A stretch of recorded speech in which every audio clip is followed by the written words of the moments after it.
Greetings, I'm Barrett, and welcome to Meet Me at the Table. Today we're going to be continuing our playthrough of Middara. We are moving into the 9th, I think, encounter, or maybe it's the 10th one, Finding Their Way. This one is all set up and ready to go. I've already done that. We have some more of the rock that has fallen down from the ceiling, and we also have a couple totems here, a blue one and a red one. We have a red marker right here, and we have a random loot token out here.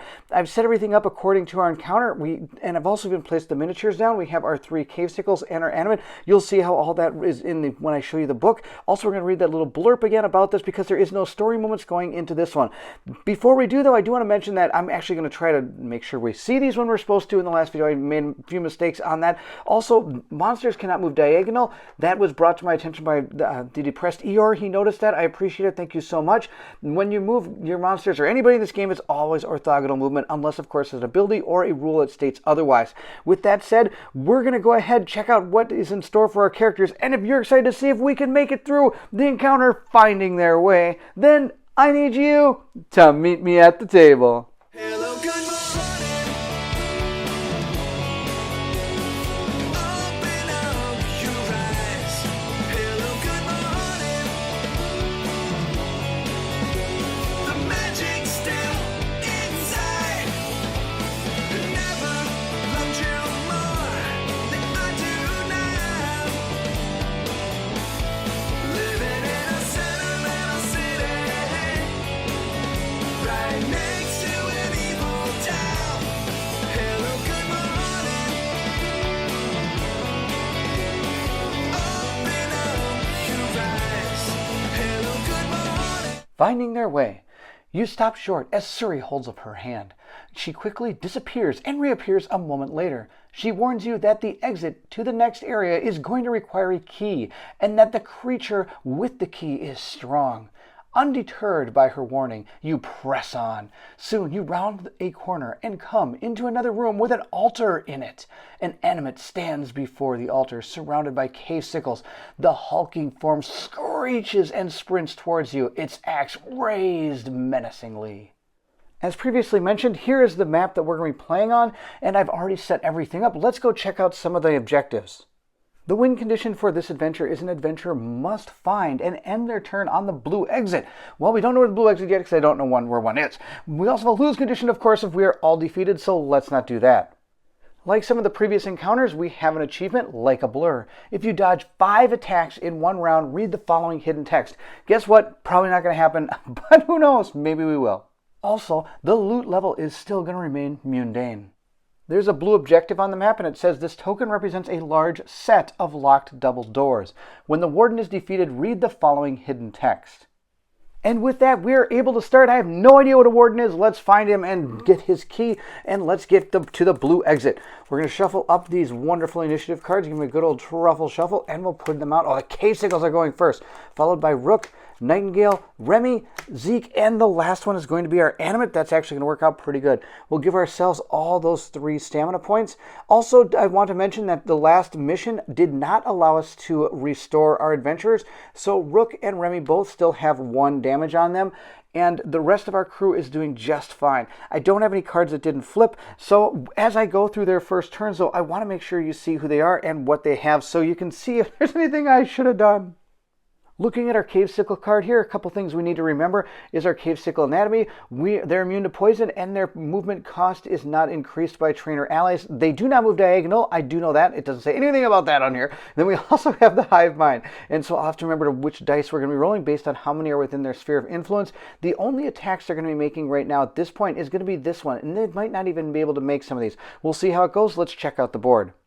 Our red cave sickle will act first. It has a total movement of 6.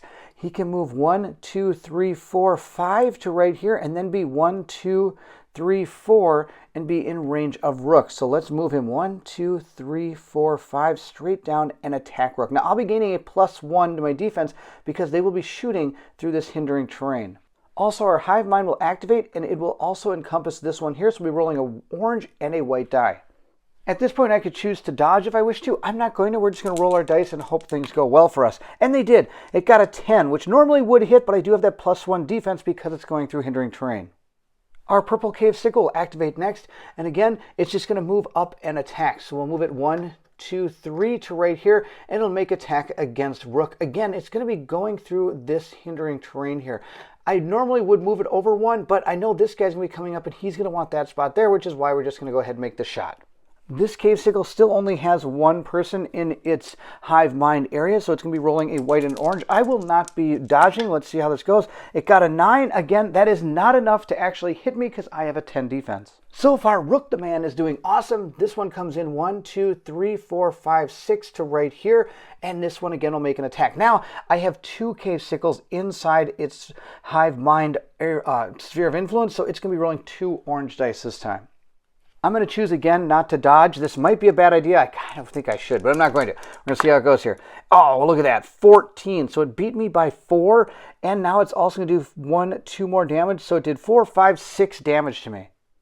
This is where Rook stands. He has that 10 defense, the 9 here, and he gets +1 because of our ability core over here. Then we have 1, 2, 3, 4 armor. We only get 4 armor, so we're able to block 4 of the 6 damage coming in, meaning we're going to take 2 wounds. I also have some gold on him. I have this great thing. It's going to be 4 extra health. That's awesome. Now, this is not in his backpack. I just kind of spread them out a little bit so I can see what I have for my characters. They're actually all should technically be like that. We'll just do it like that so I know that I have them there. Nothing is actually in his backpack. He will take 2 damage, 1, 2, and go to 3 damage total. Rook is going to start off by using his 3 stamina. The first one he's going to use, he is going to move with this one. Before he does, though, he is going to use his magic armor, which I believe I've called multiple things while I've been playing it. We're going to use magic armor to give one person a barrier token. If I use him, I have to spend a point of his stamina. So instead, I'm going to give this to somebody within Sphere of Influence. I'm going to give it to Remy. Remy always seems to be the first person to get this because she's awesome. And he's going to move 1, 2, 3, 4 to right here. And he's going to cast that fever spell on this cave sickle right here. He is in Sphere of Influence to go after the animate. That's an interesting chance too. I could go after the animate. That might not be a bad idea. Rook is 1, 2, 3, 4 away from that animate as his Sphere of Influence, and it will reach him. And the animate hates magic. Let's go ahead and try it on him. We're going to use that fever spell on the animate.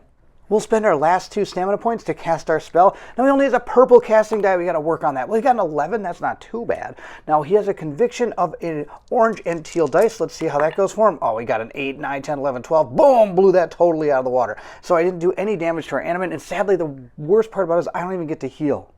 Nightingale will move next, and she's going to use one of the stamina points to do it. She'll move 1, 2, 3, 4 to right there. At this point, she will then cast some of her spells, and she is also going to try to target this animate. Nightingale has her Root the Mind and her Gore Shot ready to go. She also has the Enchanted Piercings, and I was able to get that Wand of Missiles to her last mission. She still has her Magic Staff, which is awesome, and her Defensive Core, which is allowing her to dodge. And she's got some gold as well. Also, this Sentient Bodysuit is amazing. I love this thing. And she's carrying 3 consumables, so she can't carry any more, and the rest will go in the backpack. I put this token here because this wooden plank, if I ever decide to use it as a wooden plank and put it down on the map, I've just placed it up here next to her. Remind myself where it is. We'll exhaust our Gore Shot and roll up our magic die. We got a 7. Oh, I love it when she rolls 7s for this. I'm going to use one of my stamina points. I have 2 left. We're going to use one of these to exhaust that magic staff to allow myself to gain a white set of magic damage before he rolls his conviction, and that's a 6. That'll be good if, of course, he doesn't stop the spell. We'll roll up his conviction and see what he gets. Oh, he only got an 8. I'm so sorry, Animate. You're going to get absolutely hit with a lot of damage. He's going to get hit with 6 from my staff, 7, 8 from my Gore Shot, and then I can add 4 more damage, 9, 10, 11, 12. I can do 12 damage with this. Now, of course, I will be taking 2 irreducible damage that I'm not going to be able to do anything about. Now, I am going to start putting this over on the side because last time I got some of these numbers all mixed up. So he's at 12 damage right now. I don't think anything else is probably going to be coming at him, but I just want to make sure we put it there in case we're going to be rolling anything more when we're attacking him. And we're probably going to use our last stamina point to at least try to get him to Root the Mind. We are going to attempt to actually, paralyze him. We'll see if we can paralyze him. I got another 7. Wow, she's bonkers with these 7s. Let's see if he's able to stop this spell. He got a 9. I'm sorry, that's not enough. That means our animate is not only taken 12 damage, he is also paralyzed. We'll stick that right up there. Oh man, I totally pretty much took this guy out of the fight in the first round here. Now, of course, sadly, there are 3 cave sickles there. Let's see what we can do about them. Our 2 spells and our staff are exhausted, but we'll be moving into Remy's turn, and we'll see what she can do. She has 3 stamina points. She's going to use the first set of stamina points to move 1, 2, 3, 4, 5 to right here, and she's going to take a swing with that one-shot war axe to hopefully try to take out one of these cave sickles. I think we'll target the red one. We're going to roll 2 white dice for our one-shot war axe. I've chosen not to use my chains of command, mainly because I don't really need to command them anywhere, and I'd rather just use the extra damage on here. So let's roll these up and see what we get against this guy. We got a 7. That's not enough to hit him. What can I do if I can get a couple better on that die? We're going to re-roll this one with the hammer helm die. Let's see how that goes. Oh, we got a 6. That's 11. That'll help a little bit. 8, 9, 10, 11, we did 3. Then we get extra 4, 5, 6. So we did a total of 6, 7 with my hammer helm. That's enough to take out one of the cave sickles. We'll remove the red cave sickle from the board. At this point, Remy could use her Fate Drive if she wants to, but I'm going to save it. I think we're doing pretty good. It's still Zeke's turn. There's only 2 cave sickles. They're only rolling an orange and white at this point, and he is not going to be doing anything this turn because we got him paralyzed. At this point, I think what we're going to do is we're going to use Down the Masses. I get to exhaust this to make 2 attacks against different targets. So we are going to target this one and that one. I'm going to spend my 2 stamina points to fire those 2 shots with my Bearer of Justice. Since I am not moving, I'll be gaining that +1 to attack, but these 2 are both going to be gaining +2 defense because I'm shooting through an ally and I'm shooting through hindering terrain. If I was smart, I would have started him here, and I would have started Nightingale over there, but I'm not smart. So that's okay. And actually, that's not too bad because she was able to get up there and use her abilities on her spells against that guy, not stuck behind some of this other stuff that we'd had to deal with. So it was probably better I put him there, but it still would have been better to not give these guys +2 defense. Let's go ahead and make some attacks. For our first attack, we are going to spend our last stamina point, and we are going to empower the die. We'll be firing it at the purple one. Hopefully don't roll that one. It's terrible to set it in like that. Let's see how this goes. I got a lot of oh, this guy's absolutely wrecked. I did an absolute massive amount of damage. I don't even really, I'm going to add it up. The purple one is dead. I'm going to take him off the board. We have used that stamina point. We don't have any other stamina points. We're going to get rid of that die. We'll shoot our final shot at the yellow one and see how it goes. We got an 8 and a 2. Oh my gosh, this is amazing. Our Kill the Messenger again fires off. I roll either super high or super low. And I like it when I roll super low and I've killed the messenger. I'm able to exhaust that card so I can flip this die to the highest number. So he has a 10 defense. He's going to take 5 damage. And on top of that, he's going to take another 6, 7. I am super lucky I got some stars. Because remember, without the empowering die, this thing does not fire off its +6 damage. And just having 5 over wouldn't have been enough to kill him. But we got an extra 2, so we were able to take out the yellow cave sickle as well. That was an amazing turn. Our characters went absolutely bonkers all over everything. He's the only one that actually didn't do anything, but that's okay. We're going to go ahead and give 4 gold to Zeke because he was the one that did the killing blow on the swarm of cave sickles. At this point, we are done with our turn. I'm going to give Nightingale back. Does Nightingale even have a stamina point? She moved up. And she used her... Nope, she doesn't have any stamina points. Nobody should have any stamina points.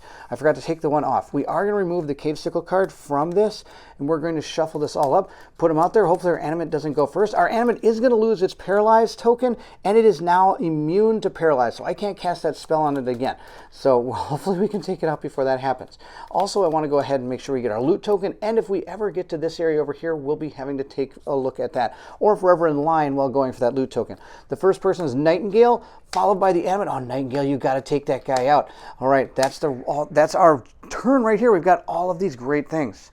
The first thing we're going to do is Nightingale is going to gain back 1 health point, and we're going to unexhaust all of her spells that she cast, and we'll unexhaust that staff. The first thing Nightingale is going to do is cast her Gore Shot. She is within sphere of influence of that animate, and we're going to put 1 stamina point there because we might be using that. I am going to empower this attack, I think. I think that's what we're going to do. We're going to use that to empower the attack and see if we're able to get a good roll on the spells. We got a 6, is a 12, 13, 14.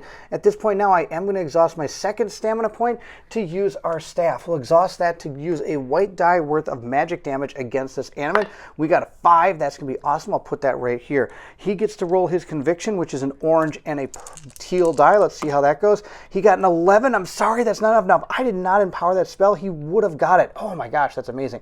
We're going to do 5 damage right now. So that's 15, 16, 17, 18, 19. So I do have to take the 2 irreducible damage in order to take him out in this one shot before he's able to activate. And that we need to do that because I do not want him activating. So we're going to do our 5 damage from here, giving us 15, 16, 17, 18, 19 for Gore Shot, and they'll do the 4 irreducible damage by taking the 2. Our animate is dead. will move her damage marker down to 3, and she'll be gaining a combatant loot card for taking out the animate. She has found another 8 gold. That's great. We'll remove that animate from the board. Nightingale still has 1 stamina point. We're going to remove that from the track as well and slide all our characters up.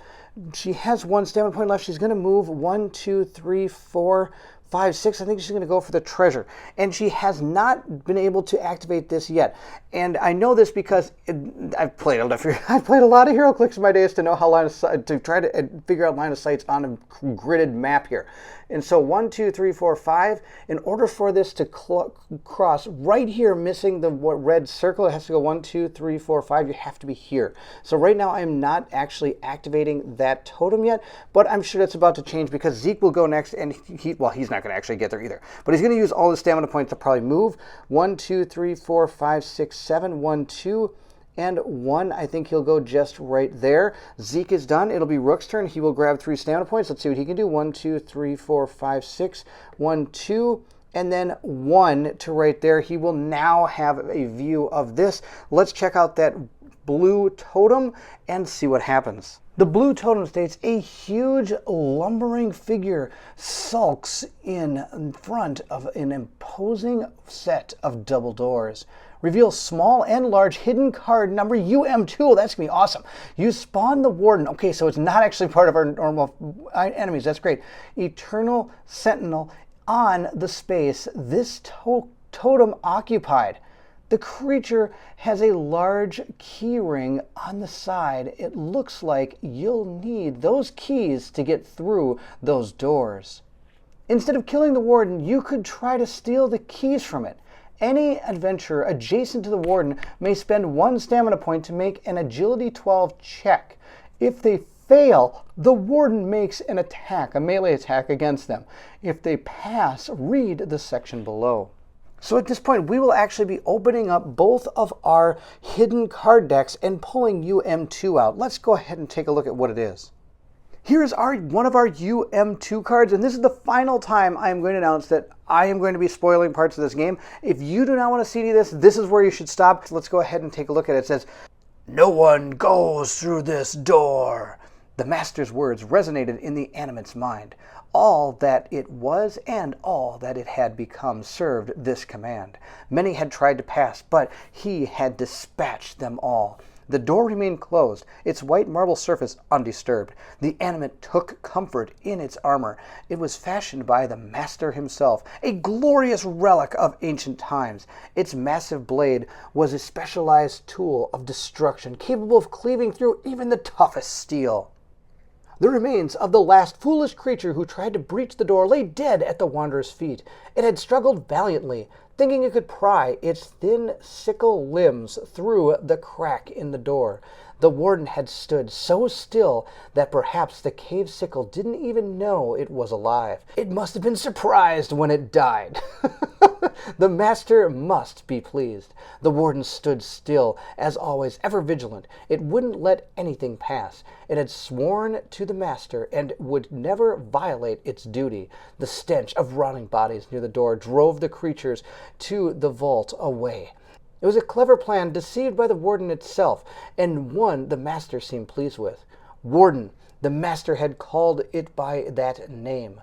It was a strong name, and further inspired the animate to protect the door. Nearby, an old skeleton rotted away with the passage of time.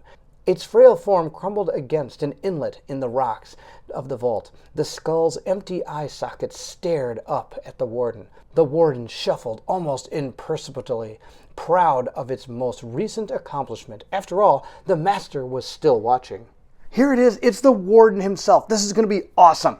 This thing has a passive ability, Mutated Aberration. The Warden is immune to Condemn. During the Warden's refresh phase, it will heal 2. Oh, that's terrible. It does. That's the only thing it's immune to is Condemn. So I can do about anything else to this thing. So maybe we can find some tricks to get it to take care of it. Like maybe I can. What are some of the things I have? I wish I had like poison, but I don't have poison. That'd be really good. It says, is there an opponent adjacent? Make a melee attack. Then move up to 2 spaces farther from the target while staying within reach 3. This movement does not provoke break attacks. Continue down. Okay, is there an opponent within reach 3? Make a melee attack against the nearest opponent within reach 3 Follow up, pull 3, force 10, continue down. Did the opponent fail a conviction this time? Make a melee attack. Is their opponent within sphere of influence? Cast spell 6 against all opponents within sphere of influence. Inflict darkness. Oh my gosh, this guy has a lot of things. This is ridiculous. He has 100 health, 10 defense. He only moves 3 spaces, and he only has 3 armor. Only 3 armor. That's still pretty good. He's got a conviction value that is equal to an animate's. Its casting value is teal. And look at this. It rolls 3 dice. It will always be empowering its attack. And check it out. It is an intelligent boss. That's awesome. It also comes with 2 initiative cards. I'm guessing I will be putting both of these on the track. Does it actually get 2 activations? That seems a little bit out of control, but I will do it because there are 2 cards. So if I'm doing it wrong, please let me know in the comments below. And if I am doing it wrong, I guess I'm playing on hard mode. Here is our Warden right here. It is a standee, sadly, but that's okay. We'll place him right down here. And we'll move into his turn. Oh, Rook still has 1 more movement left. He's actually not going to move in. I think he's going to move up there because this guy's terrifying. And from how I understand it, that means if he is activating twice, he's going to activate right after Rook both times. So let's go ahead and start with him. It says, can the Warden move towards the opponent? Yes, it can. So it's going to go ahead and move towards the nearest opponent. 1, 2, 3 to right there. All the rest of this is not going to apply. Is their opponent adjacent? No. Is their opponent within reach 3? No. Did an opponent fail a conviction check this turn? No. Is there an opponent within sphere of influence? No. Because the red will block sphere of influence. He does not have line of sight to Rook. Rook's line of sight is right here. So that's the first activation we have done with him. I'm just going to flip it over so I can remind myself of that. He's going to do his next one, which is... Now he's going to move again. He's going to move. Can the Warden move towards an opponent? Move toward the nearest opponent. That's going to be Rook, 1, 2, 3. He is now adjacent to Rook. Oh man, this is going to be bad. Can the Warden... Okay. Is there an opponent adjacent? Make a melee attack. Let's start there. We'll roll up our teal, our green, and our black die, and Rook has nothing else he can do. He wish he would have used mage armor on somebody, and before we actually got into this fight, I totally forgot to use his magic armor when I went into this, before I moved him.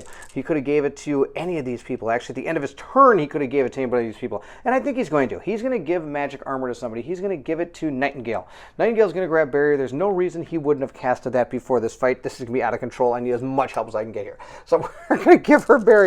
He's going to roll and see how he does. He got a 10 with a bunch of books. The books don't help him, and the 10 is actually a hit on Rook. He's got a total defense of 10. Let's see how much extra damage. He only does 1.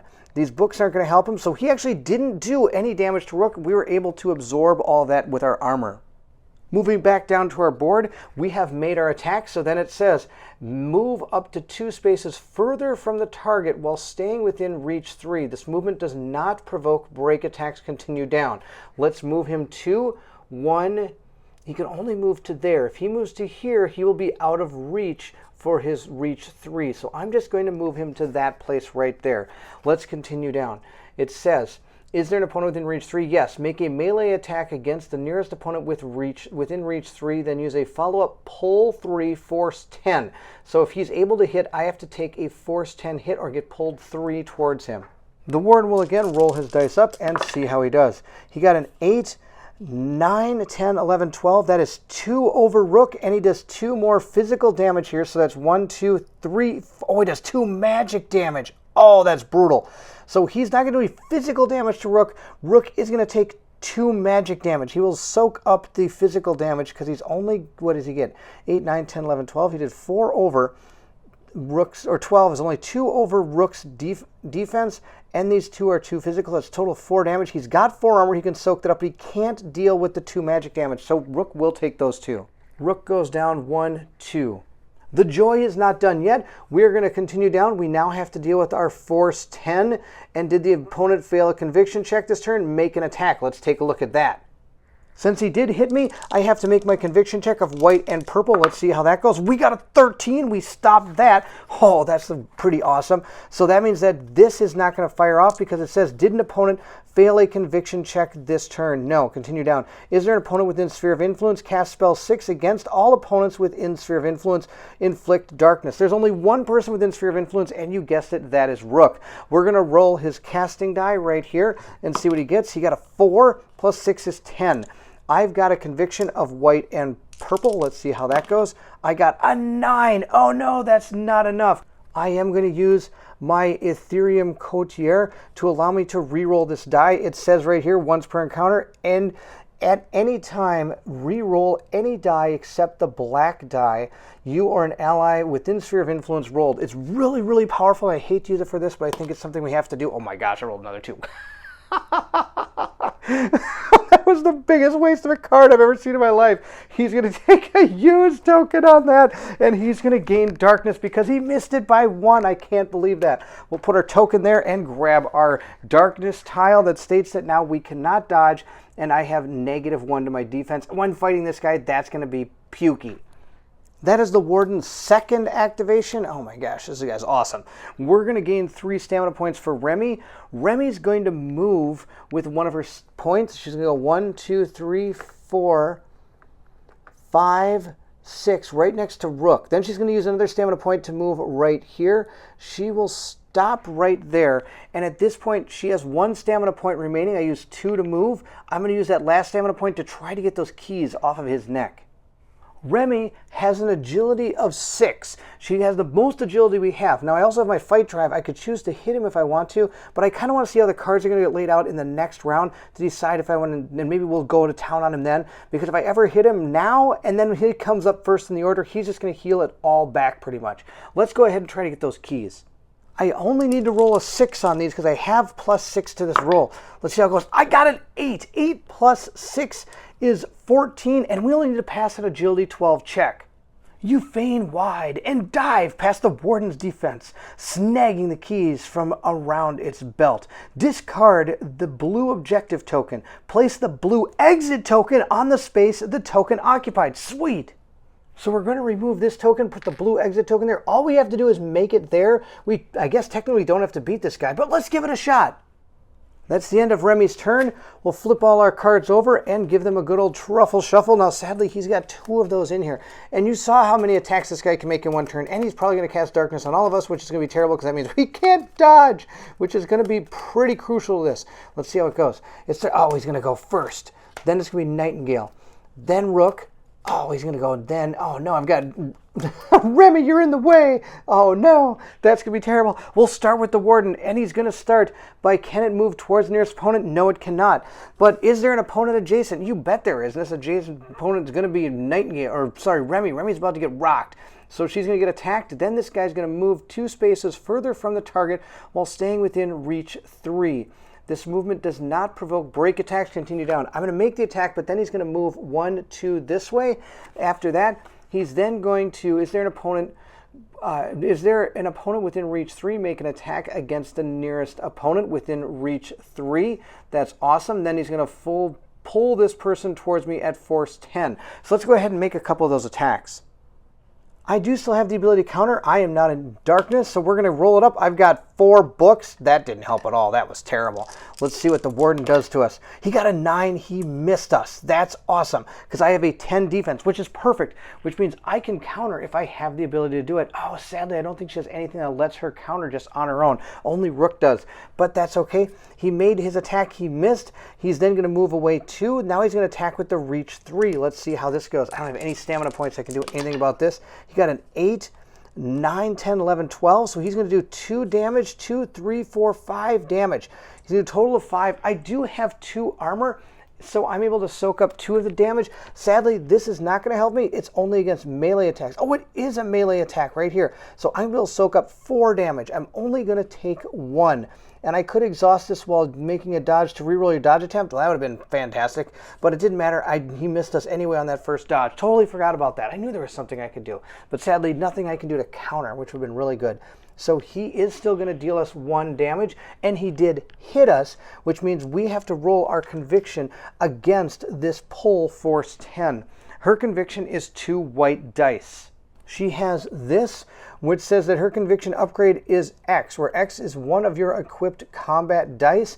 And then I have this one as well for an upgrade of whites. We'll roll those both up and see what we get. We got a 6. Oh no, that's not enough. We are going to be dragged right towards this guy. That's going to be terrible.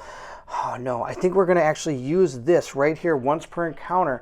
we're going to use this ability here to allow us to re-roll any of your dice. We're going to re-roll both of these dice, and we got a 13. Oh, finally a re-roll paid off. Our re-roll prevented us from being pulled forward. So if we continue down his card here, it says, did an opponent fail his conviction check this turn? No. So is their opponent within sphere of influence? Cast spell 6. We're going to cast our spell. He's going to use his dice here. This is ridiculous. This guy's got so much stuff. He got a 12. He got a 12. I get to use my conviction to try to stop this. I think she's going to be in darkness here. Oh, darkness time for her too. Wow, 2 of our characters are in darkness. But again, we didn't take too much damage, which isn't too bad. So I'm going to place this on Remy's board. She has now got a barrier, but she's also in darkness. Nightingale will start by unexhausting all of her stuff and gaining 1 health. She's also going to be ambitious. I'm going to use this to give everybody some stamina. Let's load everybody up with some stamina. Rook gets a stamina, Zeke gets a stamina, Remy gets a stamina, and Nightingale's going to gain 2 stamina along with the 3 that she would normally get at the beginning of her turn. She'll use one of them to move. She's going to move 1, 2, 3, 4, 5, 6 to stand right here. She is 1, 2, 3, 4. She is 4 away from the Warden. Her line of sight is going to cross right here, so she does have line of sight to him. So this person is in her sphere of influence. It's time to cast every spell she has. She's going to start with Gore Shot. I am going to spend 1 to empower the spell. Let's see how this goes. We got a 6 plus 2 books, so that's going to be a total of 14. I'll use my other stamina point to use my staff. That's going to be awesome. We'll use that to gain a white die. Hopefully we get a big number here. I got a 5. I'll take it. 5 is better than 2.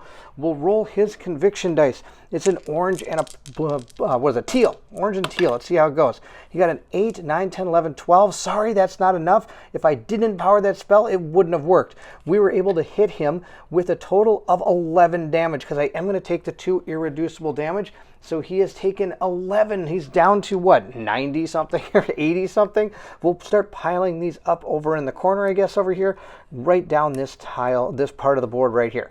That'll be what we do. That's our first spell we casted Gore Shot. I'm going to take 2 irreducible damage, bringing my health down to 4. I've taken 4 damage already.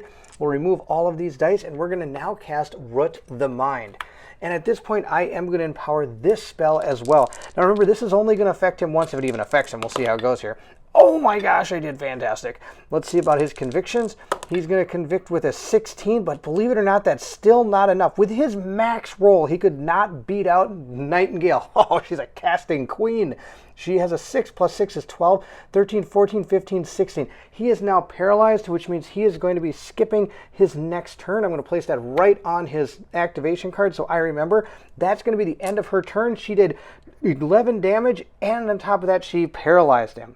Rook is going to grab 3 stamina points. He now has a total of 4. He'll use 1 to move. Before he moves, though, he's going to use his barrier, and I believe he actually might use 1 stamina point to put that barrier on himself because he's not going to be able to heal himself if he casts that spell. So 1, 2, 3, 4, 5 to right here. He moves to here. Then at this point, he will now cast his Fever spell. Hopefully it fires off. We'll see. It's going to be pretty weak, but maybe we can sneak it by. We'll place our barrier token on him, so he now has a total of 5 armor, which should help. He only gets that purple casting die, and I didn't save him enough stamina points to be able to empower this spell. We'll see how it goes. He got a total of 7 plus 6. It's the best he can do. Hopefully that's enough to get it by this monstrosity. Let's roll up his conviction dice and see what happens. He got a 6, and I decided to throw it out of the dice tray. A 10! He didn't make it. That's only a 10, and I got a total of 13, so we did another 5 damage to him. Let's put that right next to this guy. I've done a total of what, 16? That's not too bad. And I'm going to be able to heal myself 3 damage. Rook will go 1, 2, 3, back up to 2. I have a throwing knife. Let's go ahead and whip this at him. What else are we going to use it for? Of course, this has 3 armor, so this could be for naught, but we'll see what we do. Let's try to get in the dice tray. We got a 5. So he's going to reduce it by 3, so we are going to do 2 damage to him, so we're up to 18. We'll remove the paralyzed token from the Warden, and we'll move into Zeke's turn. Zeke is going to grab 3 stamina points. He's going to use 1 to move. He's actually going to move 1, 2, 3, 4 to right here, and he's going to take a shot. I think he's got line of sight. 1, 2, no, I think he needs to move back 1. There, he'll go right there. That'll be enough. He's going to cross right here on that line. That'll be totally fine. He has a shot at this Warden. I'm going to use all 3 to make this shot. And this Warden is going to gain +1 to the defense because I am shooting through my people. We'll roll up our Bear of Justice, and I've gone ahead and empowered this attack. We got a total of 11. That's enough to hit him by 1. Oh, is that going to be enough to actually do anything? I didn't get all my shields either. All right, we're going to use our quiver. We're going to use our quiver to be able to re-roll one of our dice rolls. We're going to choose this orange die right there. Let's see how this goes. Hopefully a little bit better. 7, that's going to be way better. Oh my gosh, this is going to be good. So we did 14 now. So I'm doing 4 damage, and then on top of that, I'm going to gain a whole bunch of other stuff here. So right now we're doing 4. He's going to soak up 3, so I'm at 1 damage. Then I get a total of 6 more, so we're at 7 damage. 8 damage, and I get 9, 10 because he did damage somebody. Don't get to do this one because nobody took 4 damage within Sphere of Influence. So after I said the numbers, I totally forgot them. I'm going to get 6, 7, 8 damage through. That's going to be awesome. I'm going to grab another 10 here and place it down on there, and we're going to flip this back over to a 1. We have done 25. We've done half of the health to him. That's fantastic. I do have the ability to fire again if I want to, but without that reroll, I wonder if it's worth it.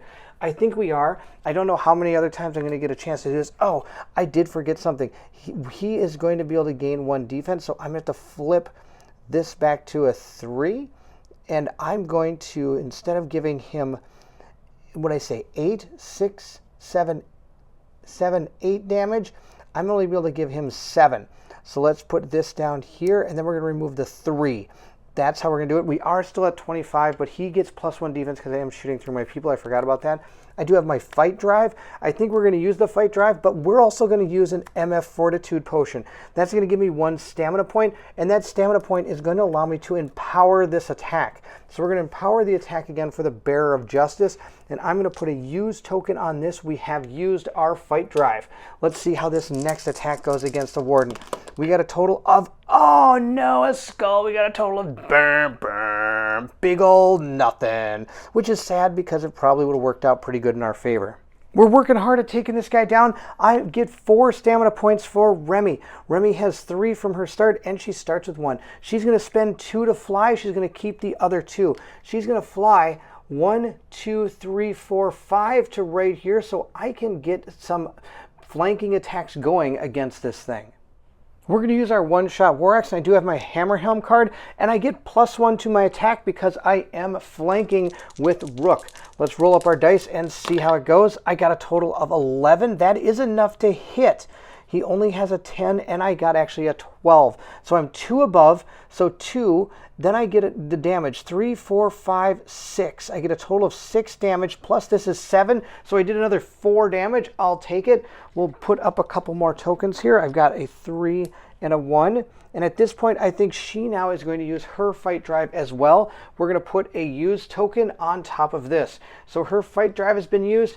And I also could have died or countered. Remember when I said, I wish I had something that I could counter with? I could have countered with this. I totally forgot I had that thing. Let's go ahead and roll our dice and see how we do with our fight drive. Come on, big numbers. Oh, a 3 and a 4, that's terrible. We're going to use our Hammer Helm card. We're going to re-roll these dice. Come on, better numbers.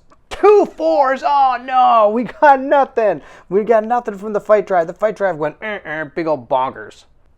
I totally should have exhausted my War Axe to do the extra damage in my book, but I was really hoping that extra attack would have helped.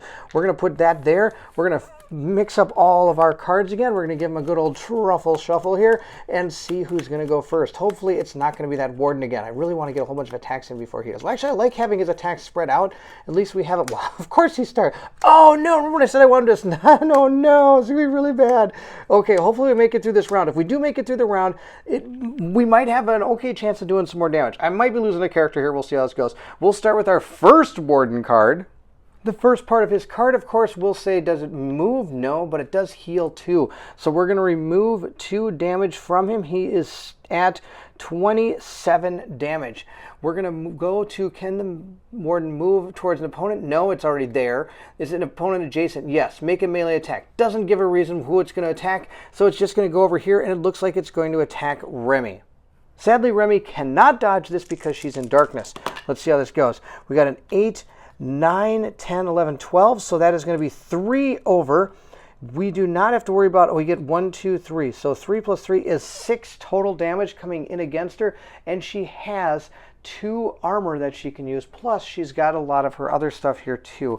I've got this that's going to allow me to reduce 2 damage. So let's figure out how this goes. She has a total of 9, 10, 11, 12. She's going to take 3, 4, 5, 6, minus 4 is going to be a total of 2. She's going to take 2 damage from that attack. At this point, it will now move, so it'll be within range 3. So let's do that next. Before we do, Remy's going to take 1, 2. The next thing the Warden is going to do is it will then move up to 2 spaces farther from the target while still staying within reach 3. This movement does not provoke break attacks. Continue down. Is there an opponent within reach 3? Yes, make an attack against the nearest opponent within reach 3. So he's going to move farther from the actual target. Now, I did this wrong in the last video. Thank you, John, for helping me with that one. When it moves farther, every movement it does must move farther. Just not where it ends up is farther. So he's actually going to move over here because he is now farther from this target. If I could have moved again, I could move here or here, but sadly that can't happen because Rook is there, and also there's a big giant pillar here. So now that that is done, he is going to make his attack against the opponent within reach 3. And if we look at the card, it will be the nearest opponent within reach 3. So now the nearest opponent is actually Rook, standing right behind him. So Rook is now the nearest opponent. The Warden gets a bonkers amount of dice, and I can't dodge because he is also in darkness. Let's see how this goes for him. He got a total of 10. Or is that a 9? Is that a 9? Really? That's a 9 on this die? Oh my gosh! 9, 10, 11, 12. He hit me for 12. And then he does, so that's going to be 3, 4, 5 over. So he's going to soak it all up, but then take 2 magic damage again. Oh, that magic damage is just killing me. I wonder if I should do it. I've got an ability that allows me to remove all the things from a die. Let's do that. I'm going to remove all the symbols from that die. I don't like that die. It's a terrible, evil, bad die. I'm going to remove all of the symbols from that one die. Now he's only got a 9, 10, 11, 12, 13. I've got 9 defense. So 10, 11, 12, 13, he did 4. My armor completely soaks it up. It doesn't actually hit me. So that's fantastic.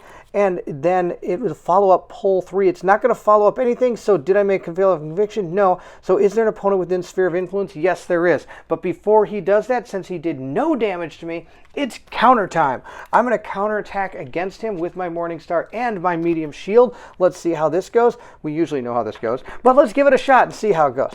We got a total of 8. That's not going to do anything. Let's re-roll these dice again with this. I'm going to just re-roll this one, and hopefully that 5 will be enough to Oh, 7 doesn't do anything. It doesn't do anything at all. So he totally missed his counterattack. That's okay. Now, of course, it asks if there's an opponent within sphere of influence. Cast spell 6 against all opponents within sphere of influence and inflict darkness. Lucky for me, the way this is positioned, I don't actually have to deal with this. I will explain why with him being like this. His sphere of influence is going to be blocked by this block right here. And his diagonal is right here. If he was ever to move his line of sight that way, it will hit this pillar. So he can't see these 2 people. These 2 are already in darkness, so his darkness isn't going to fire off. So that's the end of his activation. So let's activate him again. We're going to activate him again. He's not going to move. He's just going to attack the opponent that is adjacent to him, and that is Rook.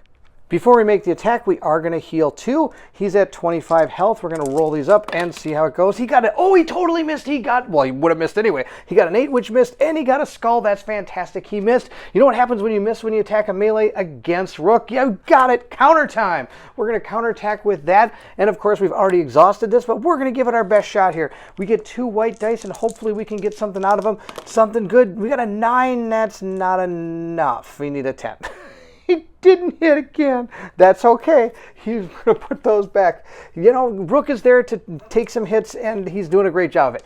We're going to continue now. He's now going to move up to 2 spaces farther from the target while staying within reach 3. He is now going to move 2 farther from Rook. So he's going to move 1, 2 over there. The first one really doesn't bring him farther, but the second one will, so I'm going to move him like that. If I'm wrong about that, please let me know in the comments below. But we're going to go ahead and move him there, and then he's going to be doing the next part of his AI steps, which is there an opponent within reach 3? Yes, make an attack against the nearest opponent within reach 3, which is now going to be Remy.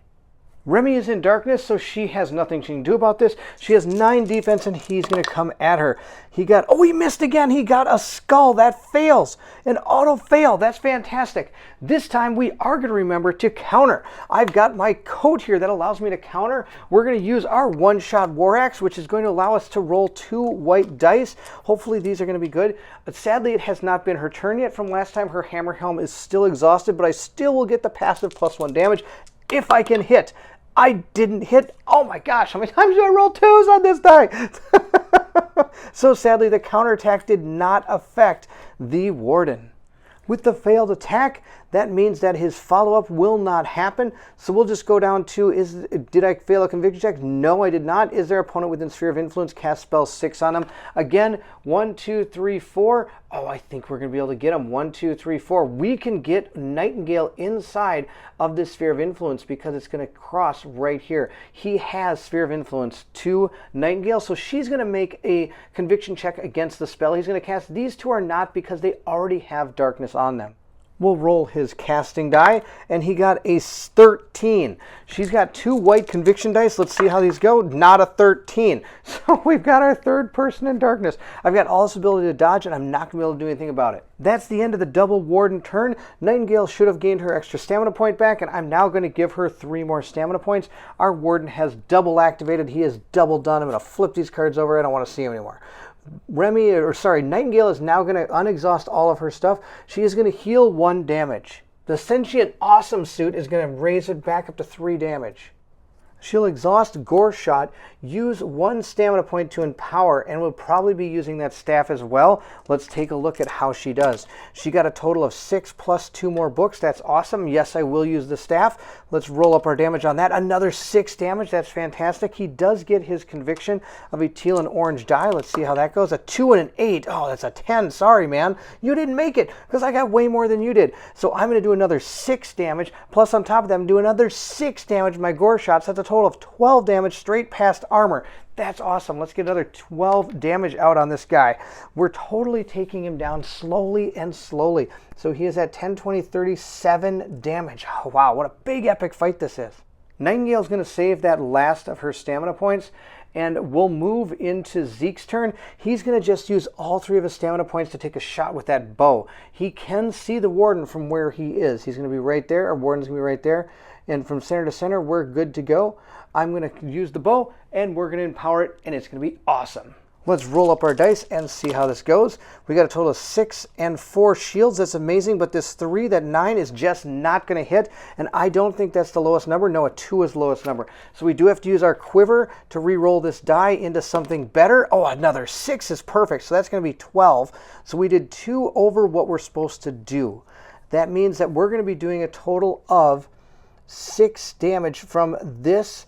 He also did damage one of our characters. He hit Remy again, so that's going to be 6, 7, 8 physical damage. He's going to soak up 3. That means I've done another 5 damage to him with our bow. That's not too bad. I'll just change this to a 10. We're now up to 42 damage against this guy.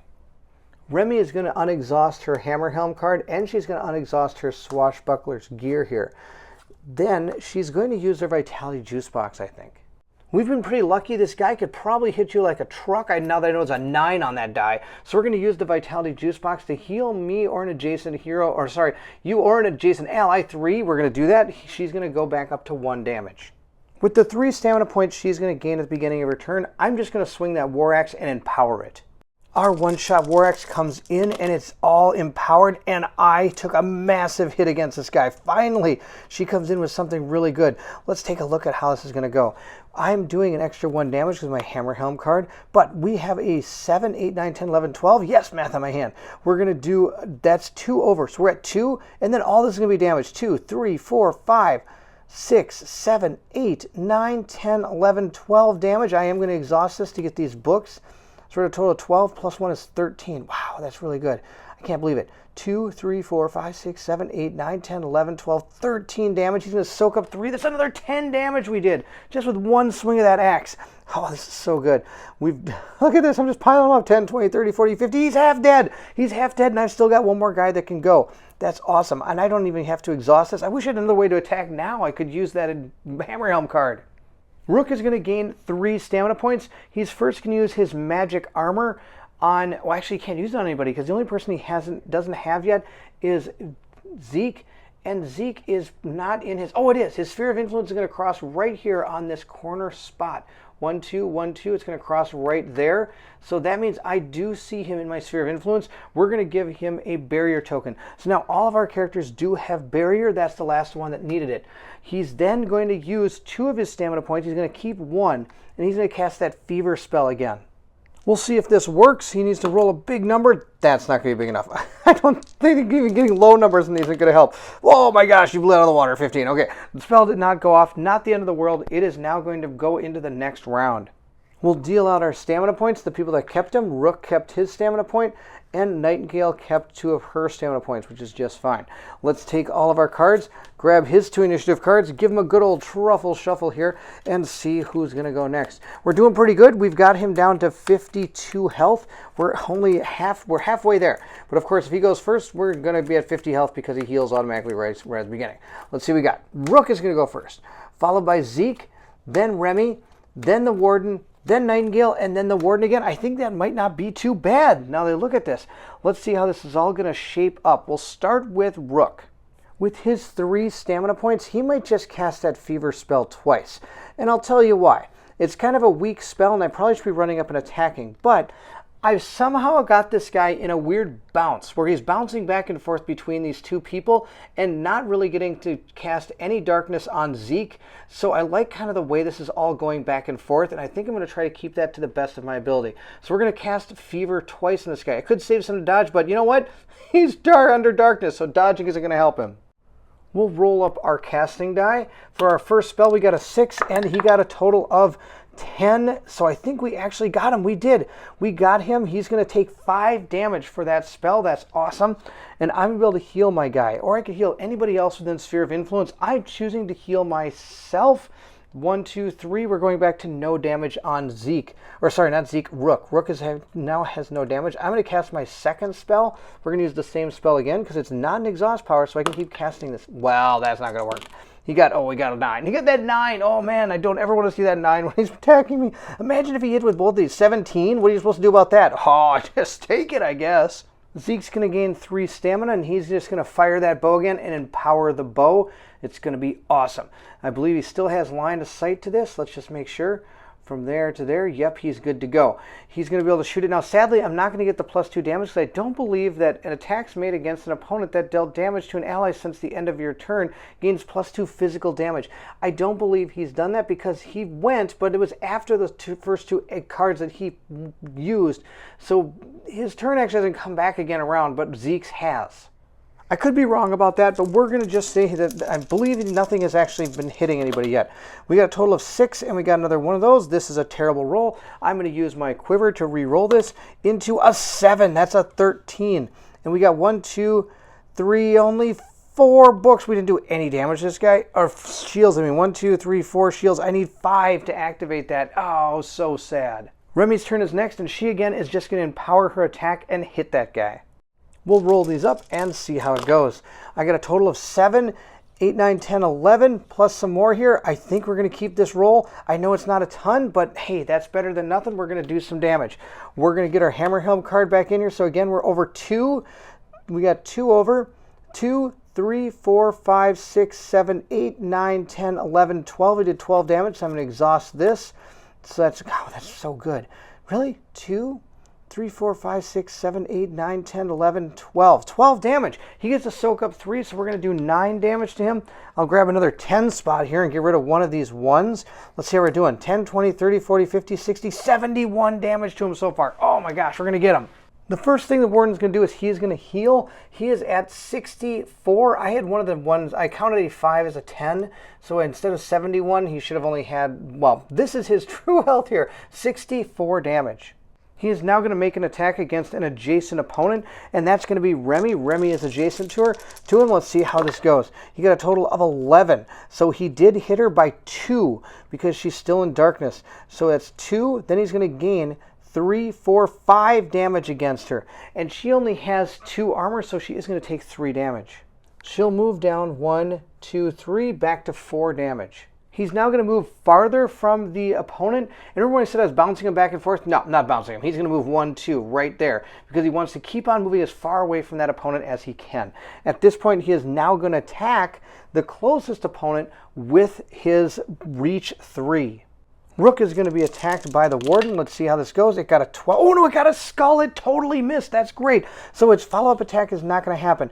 Did their follow-up push 3 does not happen. Did the opponent fail a conviction check? No. Is their opponent within sphere of influence? Yes. But all of them already have darkness, so that's the activation for the Warden. Oh, man, we're getting so lucky on these activations.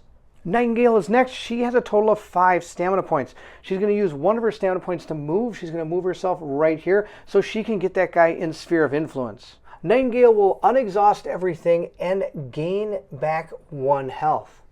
We'll start with Gore Shot. She is going to spend one of her stamina points to empower the spell. Let's see how it goes. She got another 6 plus another 2, so that's 14. That's awesome. I'm going to spend my second stamina point to exhaust our magic staff to grab a magic die and see how much extra damage we do. Oh, I got to get in that little tray here. We got 7. That's amazing. He's going to try to beat us with his conviction. He got an 8, 9, 10, 11, 12. That would have almost made it, but sorry, it does not. You are in big trouble. He's going to take 13 damage. I love it. 13 damage is amazing. 13. We'll just put that right there on the board. Another 10 plus 3. And right here we got 3, 6. So I'm going to turn one of these to a 1. No, it's here. I'm going to get rid of the 6 and put a 5 and a 1 down to make it a 6. So we've got, oh, check this out. We've done 50, 60, 75, 77 damage to this guy. And she has 2 more stamina points. Let's go use them. What I'd like to do with the last 2 stamina points is go get that treasure over there, but I've already moved this turn. You can only make 1 move action a turn. That's going to be the end of her turn. She's going to keep those last 2 stamina points. It is now going to be the Warden's turn yet again. Is there an opponent adjacent? No. But I also get to heal too. He gets to heal too. So he's at 75 damage. We've got him 3/4 the way down there. Is there an opponent adjacent? No. Make a melee attack against them, so that's not going to happen. Then move up to 2 spaces farther from the target while staying within reach 3. So since, oh wait, hold on a second. I'm sorry. Can the Warden move towards an opponent? Move towards the nearest opponent. He's going to do that. He's going to move 1 space there. Now he is adjacent. I was wondering why. I was like, I'm pretty sure he can get you. He's going to say, is there an opponent adjacent? He's going to make an attack and then do the moving. The Warden is going to swing his giant weapon, and he got a 9, which is enough to hit, but it's not going to do any damage. I have a 9, and that's only do 1 damage. I'm going to block all the damage, and you know what that means. Yep, that's right. Counter time. We're going to counter with our 2 things here. We'll see how this goes. We'll roll these 2 up.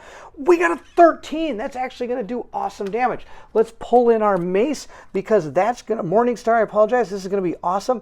I did 3 over what it is, so he's going to soak up that damage with his armor. That's totally fine. But check this out. I'm going to do 2, 4, 5 damage. I'm going to do 5 straight damage that he can't soak up with his armor because I've already got him with 3 over his thing there. So I'll put another 5 here, which then I'm going to turn these 2 5s into a 10. We're up to 80 damage. That's his attack, his counterattack against this. So now he's going to do the moving. The Warden will now move 2 spaces farther from the target while staying within reach 3. He's going to move 1. Now I can either move here or here. Either one isn't really going to matter. I'm just going to move him right there. That'll be fine. And that's going to be his movement. Now he is going to, is there an opponent within reach 3? Make an attack against the nearest opponent within reach 3. 1, 2, 3, and 1, 2, 3. They're both equally distanced. Rook is closer in the track. He's actually at the top of the track, so he is going to be the target of this attack. Let's roll the Warden's dice and see how he got another fail. This is awesome. He has failed again. I don't get to counterattack this because he's too far away from me, which is too bad. But that means his follow-up is not going to happen. Did the opponent fail a conviction? No. And is there an opponent within sphere of influence? Yes, but they're all under darkness already, so there's no reason to cast the spell. We come to the end of the round. I'll put these back on Nightingale, mix up all of our cards, and we'll see who goes next. We'll give him a good old truffle shuffle here. We have him down to 80 damage. He has taken 80. I just have to do 20 more damage to this guy, and he will fall. Let's see who go. Well, he's going to go first. And then Nightingale's going to go. Then Remy.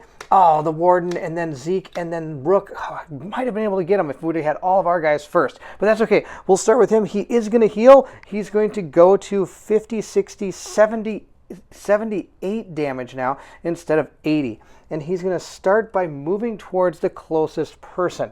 So the closest opponent is 1, 2, 3, 4, or 1, 2 over to here. He's going to move to there and attack Rook.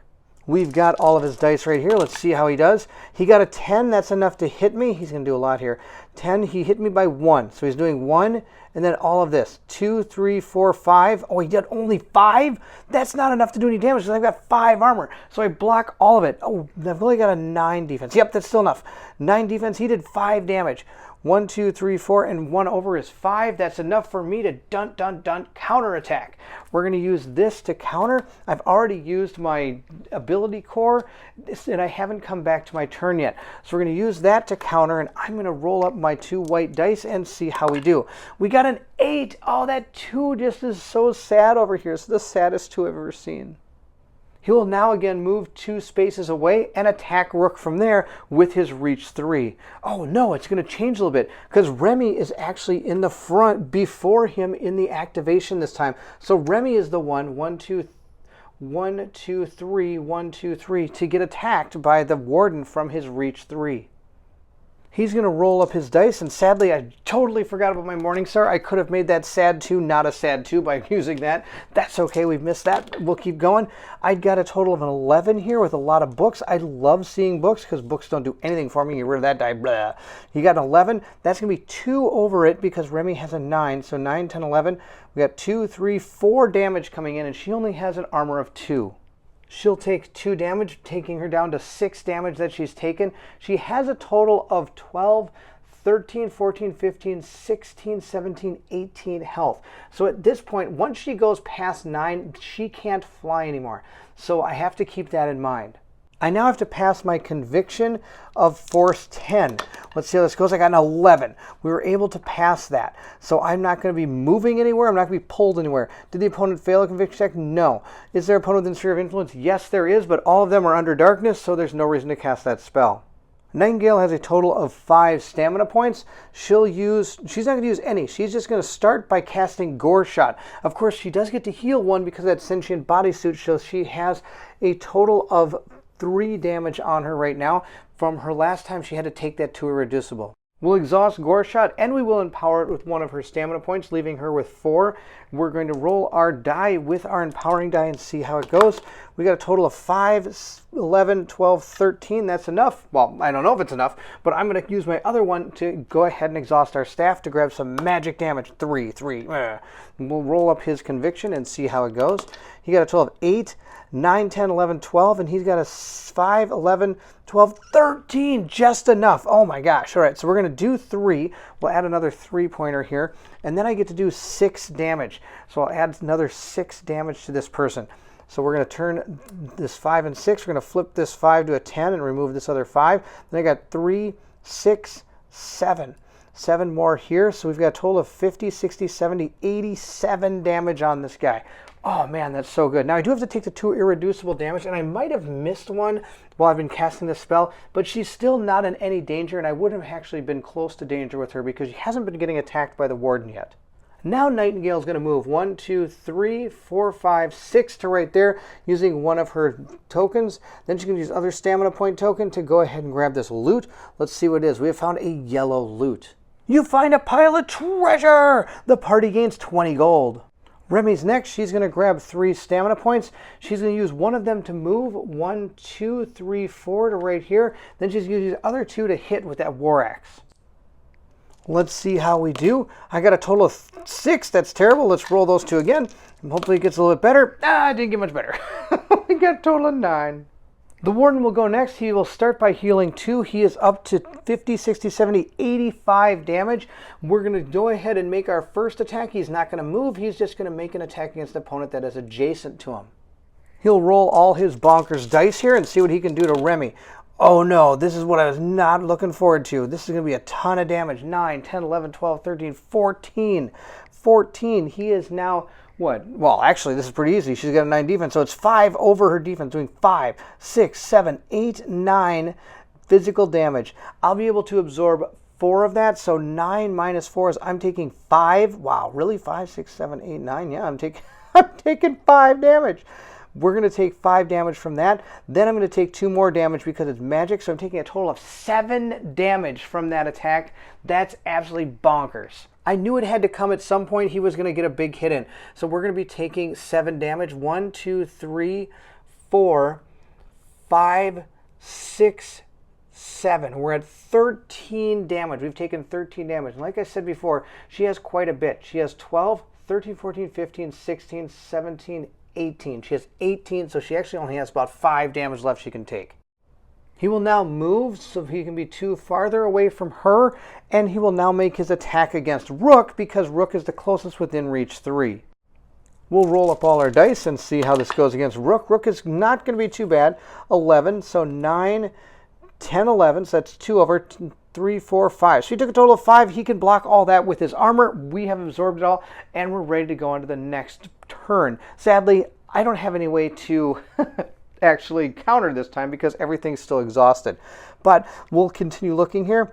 I don't have to do the follow-up. Oh, he did hit me. He did hit me. Even though he didn't do damage, he still hit me. So I do have to make the conviction check. I probably did that wrong a few times, and I'll probably put a note in the video. Even though he hits, I still have to take this. Not if he doesn't do damage. If he hits is when I have to take this. So we'll see how this goes.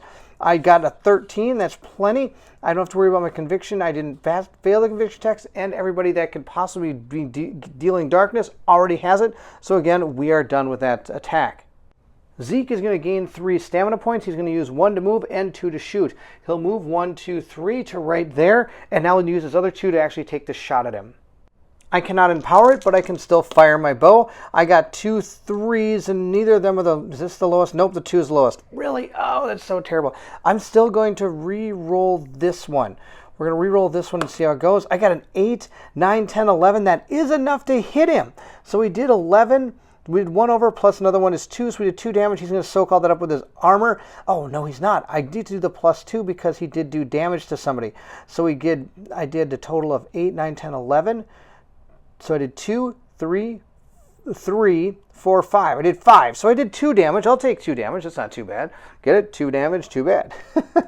We'll put our 2 damage right there on the side here. Next, this is going to be the cool thing. It says down here, I can exhaust this bow. When an opponent within Sphere of Influence deals 4 or more damage to an ally, that opponent is inflicted with Wilt. We get to inflict him with Wilt because he totally did a massive amount of damage to Remy. So he's going to get Wilt. He's going to gain this Wilt card that now says attacks made against you add 2 irreducible damage and ignore resistances. I should have probably done that before I made the attack because I can exhaust this before I make the attack, which is probably what I should have done. But I didn't do that, and that's okay. We'll go on to Rook's turn now. Rook gains 3 stamina points. I have 2 options. One is I could potentially use my spell and heal Remy, but I think I'm going to use all 3 to just empower an attack against this guy. Let's roll up our dice and see how it goes. I need a big number here. A 9 is not enough. I did not actually hit him. That's too bad. I was really hoping for it because if I could have hit him, the reason I did is because he has that irreducible damage going on. Before the end of his turn, he's going to heal up Remy. He's going to heal a ally within Sphere of Influence 3, and they're going to gain 1 stamina point. So let's boost her back 1, 2, 3. She's at 10 damage right now. Remy will gain 1 stamina point. I'm going to give Nightingale her stamina point. We're going to take our cards and give them a good old truffle shuffle here and see what order we do. If we could just all go, we might be able to get him. But if he goes before us, well, you know what? We'll take a little damage. Hopefully Remy doesn't fall. That'd be terrible. Let's see how this goes. Let's start with this one right here. It's Nightingale. Then it's Zeke, okay, 2 hitters. Rook, another hitter. Oh my gosh, we're all going to go before him. Oh, we need to take this guy down in this turn if we can get him. Otherwise, he's going to go bonkers all over us. Nightingale's going to grab her 3 stamina points. She's got a total of 4. She's going to use 1 of them to move right now. 1, 2, 3, 4, 5 to right there. Then she's going to cast her Gore Shot, empowering it and probably using that staff. But before we do, we are going to heal 1, Let's roll up our casting die and see how it goes. We go, oh my gosh, that's an amazing roll. I don't think any roll can save him. We are going to use our staff. Let's roll up our magic damage. We got another 6 damage with our magic. That's awesome. He gets to roll his conviction. He gets a teal and an orange die. Let's see how that goes. Oh, wow. 8, 9, 10, 11, 12, 13. And I got 13 right there. And then I got these 4 books. That's awesome. So we did 6 damage. Let's grab our 6. Plus 6 is 12. We're going to do 12 more damage to this guy. Oh my goodness. We're going to flip this to a 3 and grab another 10. We're up to 10, 5, 50, 60, 70, 80, 90, 5, 6, 7, 8. Really? 98? Are you kidding me? 50, 60, 70. Oh, this is a 5. 50, 60, 70, 80, 95, 90. We are at 90, what, 99? Really? Wow. I can barely count. It is. We're at 99 damage. If I can just hit him with one thing. And you know who's next? It's going to be Zeke. Zeke gets 3 stamina points. He's going to use his Bearer of Justice and roll up his dice. I am going to empower it because I need to do the damage. So we are going to empower his attack. I'm just going to remove all of this. And we're going to attack with the Bearer of Justice. Let's see how this goes. This could be it. Let's see if we... Oh, I got the skull. That's terrible. He did not hit. But that's okay. We'll do Rook next. Rook is right next to him, so he'll be using his Morning Star and Shield, and he's going to empower this as well because he'll be getting 3 stamina as well. Can the big man take him down? He got a total of 10. I think he might have done it. He got 10. That's enough to hit, and he did a total of 2, 4, 6, 7 damage. That's enough. Plus he gets the 2 up here. 7, 8, 9 damage against him. That's it. That's over 100 damage. We were able to take down the Warden. Oh my gosh, this was so cool. I was able to take him down. 100 hit points looks like so much, but we actually survived with all of our guys. We are not done. Even though the Warden has been defeated, we still have to make it the exit. It's Remy's turn next. She's just going to use one of her stamina points. Boom, on the exit. There we go. We completed the mission. The creature wails in fury as it dies. Instead of gaining a combatant loot card, reveal medium hidden card UM3 and gain Maw of the Warden. If the Warden died from dangerous terrain and the players do not have the key, read A. Otherwise, read B. Now, we have the key, so we're going to read B. And he didn't die from dangerous terrain. Though I could have done it, but I don't really think command would have helped. You take the key ring from the creature's remains. Well, we actually already stole it. Discard the blue objective token, which you already did. Place the blue exit token on the place that blue objective token once occupied. Well, we already did that too. Mark in the story flag, bouncer bounced on the adventure sheet. So we'll put our mark right here on the bouncer got bounced. Yes! We have our win condition. It does say that each party member gains 1 experience points, and I get to restore my adventures. I was really hoping I would. And we're going to go to lead the way. And there you have it. We were able to take down our first boss. We were able to take down the Warden. It took quite a big fight. It was awesome. That was a really epic fight. I'm really excited for how well that fight went, how well that fight turned out, to tell you the truth. We did actually get pretty lucky because, of course, he didn't hit us really that hard until the very end when it got Remy really good. Now, of course, after I was reading through the stuff in the book and writing everything down, I'm sure everybody has been screaming at the screen almost half the fight. I just remembered this token right here. Totally have seen this token for the last, 3/4 of the video. I totally apologize for not catching this. I hope this didn't change things too much. If it did, I apologize, but it doesn't matter. We had a fantastic fight. I really enjoyed it. I know this might change things a little bit, but that's totally cool. This was awesome. We're going to continue on. Now, the one thing we want to do is we have to check out what this character gave us when we were able to defeat him. We have gained a story weapon. Let's take a look at what it is. It is the Maw of the Warden. It's going to roll a blue die. It's one-handed. It can be used for range and melee, and it gives an armor. It's a shield. It's a shield and exotic keyword. It's got a passive special power or stamina point to counter. He just always can counter if I can spend stamina points. And I don't have to dodge first. I can exhaust this, roll the black die, and deal an adjacent opponent physical damage equal to the number of shields. I could just do a straight up almost 4 damage. Well, that's the most you can do with this thing. That's really good. I think this is a fantastic card for Rook. It gives him more damage than his white shield right now. Or I guess it's a purple, but it is being keyed up to a white shield. And the I wouldn't get my automatic counter anymore, but I do have something that does it automatically right now. That's awesome. That's a great thing to get. Thank you again so much for watching the playthrough. I hope you're enjoying it. Don't forget to like, subscribe, and hit that bell symbol so that you'll know when the next part of this comes out. We are going to be moving into a large amount of story. I've looked at the next thing called Leading the Way, and it's actually a new story, and there's going to be a lot of Spark Notes coming up. And so make sure in the next video get caught up with those Spark Notes. If you need to know what they are, just go to the website and check them out. They've got multiple links to these in the description below. Not only do I have the Spark Notes, but I also have the YouTube place where you can find them. I think I have it also posted to where it is inside of Succubus Publishing, and I have the Forteller app as well. So there's multiple ways to find out how our adventures are going to be proceeding once we completed this adventure. This is going to be sweet. I'm moving into some real cool stuff, I think, because this, like I said, it's going to be more story, and I love the story in this game. It's one of my favorite things about this game more than anything else. There's so many awesome things going on in it. Middara is by far one of the greatest games of all time, and I can't stop playing it. Don't forget to leave anything in the comments below. I would love to hear from everyone. And thank you again so much for watching. And if you're excited to see if our brave adventures can continue in the world of Middara, then I need you to meet me at the table.